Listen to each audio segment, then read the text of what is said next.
Hello everyone, I'm Leon Thomas Lewick. Here's your political news roundup for Monday, April 15th.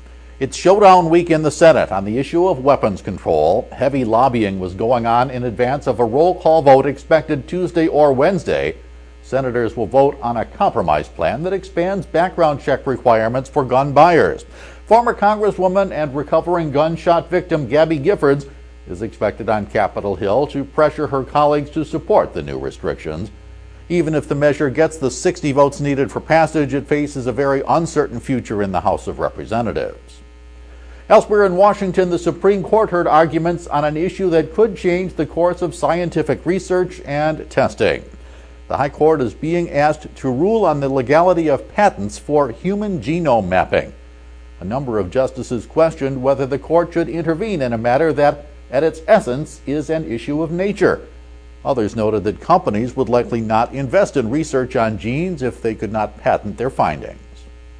The results of the weekend's presidential election in Venezuela were close, so close that a recount looks likely.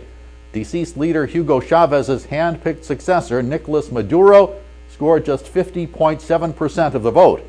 His opponent, Enrique Capriles, demanded a recount, and there were reports that Maduro would support one, although he called the results fair and legal.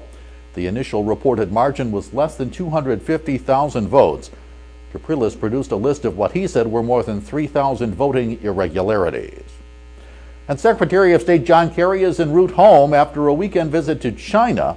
While there, he urged Chinese leaders to pressure their ally, North Korea, into backing off from its military and nuclear weapons threats. North Korea has prepared missiles for launch, but Kerry said the fact that there has not been a launch yet could be a signal that a corner has been turned and the North might be leaning toward negotiations. Kerry also said the U.S. is ready to meet with North Korea on a diplomatic basis, but only if the North makes commitments about standing down from its nuclear position. That's your political news roundup for Monday, April 15th. I'm Leon Thomas Lewick. Stay logged on to rttnews.com for the latest political, economic, and stock market news all day long.